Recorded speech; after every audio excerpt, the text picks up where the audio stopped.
with Micah Parsons, and he's ready to turn them dollars up on a new deal. It's time for the Fowler Files. Jeremy Fowler, fresh off of dominating the paint at a local pickup, ready to do his day job as NFL insider here. Jeremy, what are you hearing about how TJ Watt's new deal, mega deal with the Steelers, might be impacting what Parsons and his agents are trying to do with the Cowboys? Yeah, Tyler, Watt's deal is just a baseline here for Parsons, who I expect to surpass all the pass rushers because he's only 26 years old and he's got the best four-year start to an NFL career as a rusher since Reggie White. So he's in a prime position here to cash in a big way. The Cowboys are dedicated to doing something with Parsons. They have slow-played it a bit. We've seen this in the past with Dallas. Could be similar to CeeDee Lamb, who got his deal last year in about late August or so. I think the frustration from Parsons' side is more like, hey, we could do something special here as a team. I want to get going, get this deal done and pass. But he knows the game. He knows it's going to take a little bit of time here. All right, Parsons not the only big name looking for a new contract. What can you tell us about some other players in that position, starting with Cincinnati's Trey Hendrickson? Yeah, Trey Hendrickson, the situation is a bit sticky because we got training camp coming up. He would love to have a new deal, not only a new deal, but a long-term commitment. The sides have been talking over the summer, which is a good sign, but they haven't made major progress to the point where this situation is imminent. And so Hendrickson just wants a deal commensurate with his skill set as one of the top pass rushers. He doesn't necessarily need to be the highest paid, but he needs something that's a higher uptick than where he's at for sure. So we'll see if Cincinnati can bridge the gap. See Aiden Hutchinson here. I'm going to throw his name in the hat with these pass rushers making serious coin. He's only 3 years into his rookie contract, has 2 years left. But he will be in that group. He's going to get a major deal at some point. Maybe it's mid-season. Maybe it's even after the year. But he will cash in. He's considered in that elite group already, even though he had that bad injury last year. He's coming back from it.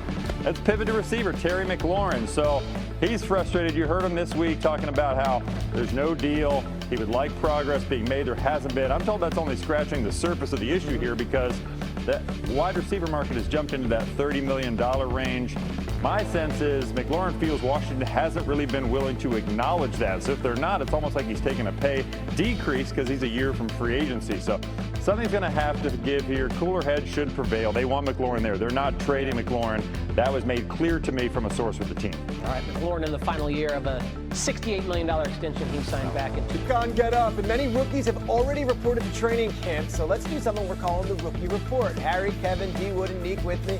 Damian Woody, who is your most intriguing rookie quarterback entering camps this year? It's Shedeur Sanders for me. I think this Cleveland quarterback situation is the most intriguing situation heading into training camp. You got 4 guys vying for the starting quarterback job. And listen, if you're the Cleveland Browns, you have 2 first-round picks in 2026. You got 2 rookie quarterbacks in Dylan Gabriel and Shedeur Sanders. Who's going to emerge from those 2 in order to possibly have a chance to start for the Cleveland Browns in 2025? We've been talking about Shedeur since before the draft. Kevin, what scenario for you is it where the Browns say, yes, Shedeur Sanders, you are our starter? The number one thing any Cleveland Browns quarterback should do and has done who wanted to start is just wait. The quarterbacks in front of you will fail or cycle out, age out, whatever you want to call it. You have Joe Flacco there who shouldn't be that hard to beat over the course of a season. You have Dylan Gabriel, who's a third-round pick, who I don't think is particularly good. You might be able to beat him out in training camp if you do the work, look good in practice, drive the speed limit, which is important. That's job one for Shedeur Sanders after he got in trouble a couple weeks ago. But if I'm him, I just keep my head down, do my job, wait for November, December. You will get your opportunity. That is the history of Cleveland Browns starting quarterback. Nick, what are your thoughts on Shedeur? Yeah, no, I think the opportunity is going to be there. I don't think it's as easy as Kevin thinks to beat out Joe Flacco immediately. I think that particularly in that place, they're looking forward to a chance to get behind a quarterback that's going to take some shots downfield and make some big plays. But I do think that for all the rookie quarterbacks, particularly ones with big names like Shedeur Sanders and with a resume of some college success, he's going to get a chance. Like, they're not going to go through this season and never put him in the game because it's likely that they're going to be in position to draft another quarterback next year. We all know it's the most important position. And Kevin's right. He needs to be ready for his opportunity because he's going to get it, because the Browns are going to want to know before this season is over, do they have their quarterback of the future in the building? Because they might be in the draft next year, high again next year, drafting someone else. Really well said. Harry, it might not be if, it might just be when. Give me a date, a time in the schedule where you think you could see Shedeur Sanders start. Yeah, I'm going to go game 7 versus the Miami Dolphins. Okay. And they have a 3-game stretch. where they play the Dolphins, they play the Patriots, and then also they play, I'm trying to remember, the New York Jets. So 3 games in a row, I think Shedeur Sanders can be able to be the starting quarterback for the Cleveland Browns moving forward. But you can't go this entire season and not play Shedeur Sanders nor Dylan Gabriel, knowing that you have 2 first-round draft picks in 2026. That'll be, I would say, organizational malpractice. It's a 5th-round pick. It's not like they took him in the 1st round. I don't care where they took him. Like, you got to see what he can do for your organization. Fair enough. Kevin Clark, fantasy drafts are right around the corner. While these training camps are all there, give us a rookie running back that you're keeping your eye on. There's a bunch of big names out there, and I think America's waiting for me to say it, and I'm not going to say it. I'm going to say R.J. Harvey. Let's do R.J. Harvey. Stat time. America is crying out for it. 55 runs of 10 or more yards for Ashton Genty last year. Special, right? Probably dominated, right? Nobody even close. Wrong. R.J. Harvey had 54. 69 forced missed tackles, top 10 in the country in Power 4. R.J. Harvey especially goes to Denver. Sean Payton's going to know how to utilize him. They need a weapon to emerge. R.J. Harvey is going to matter in January on a stacked Broncos team. I love it. Harry, you played on a lot of great Falcons teams. The Saints were the rivals. Sean Payton was the head coach of those teams.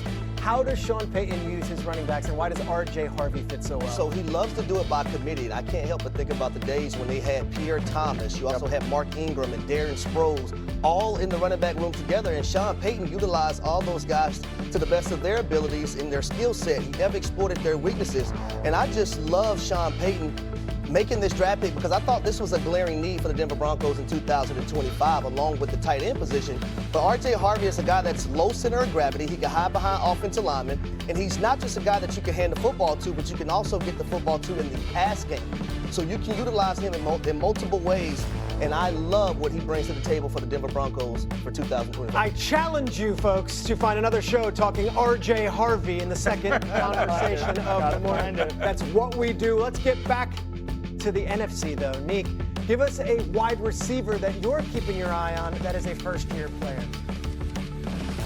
Yeah, I like Luther Burden III, who I think going to the Bears, the situation, he had a season, 1,000-yard season 2 years ago, and he had a little bit of a down year, which I think is part of the reason why he slid. But I think in the Ben Johnson system, a player like this who's explosive and can make plays after the catch is going to be someone that they're going to look forward to getting him the ball early and letting him make big plays. I'm really excited to see how they use him in their offense because it all boils down to the talent of the player, the talent of the quarterback, and the talent of the play designer. And I think all those things match up pretty well in Chicago with Luther Burden.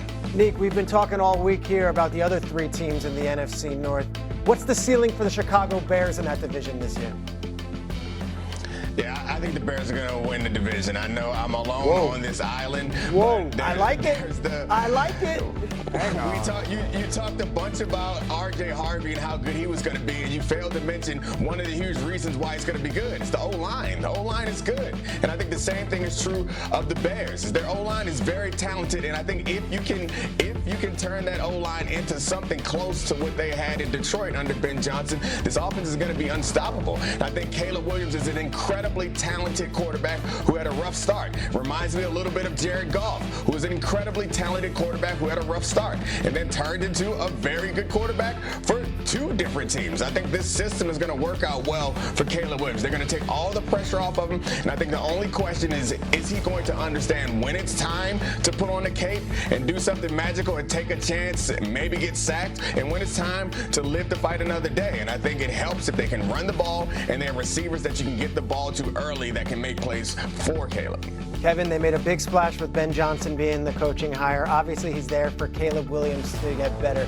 What can Ben Johnson do to fix what were the problems of last year with Caleb? Is my IFB broken to Dominic? He said it. I like it. I like it. Chicago Bears to win the NFC North. Okay, there's a lot of daylight between my pick, which is the fact the Bears will be better this year, and what Neek said. But let me bring the case here that they're going to be better. Neek already mentioned it with the offensive line to bring in Joe Tooney, to bring in Drew Dahlman. 64 unblocked pressures with Caleb Williams last year, the most since Next Gen Stats started tracking that. That just shows you that it was an uphill battle for Caleb. But Caleb also led the entire NFL in dropbacks over 4 seconds and 5 seconds. He held on to the ball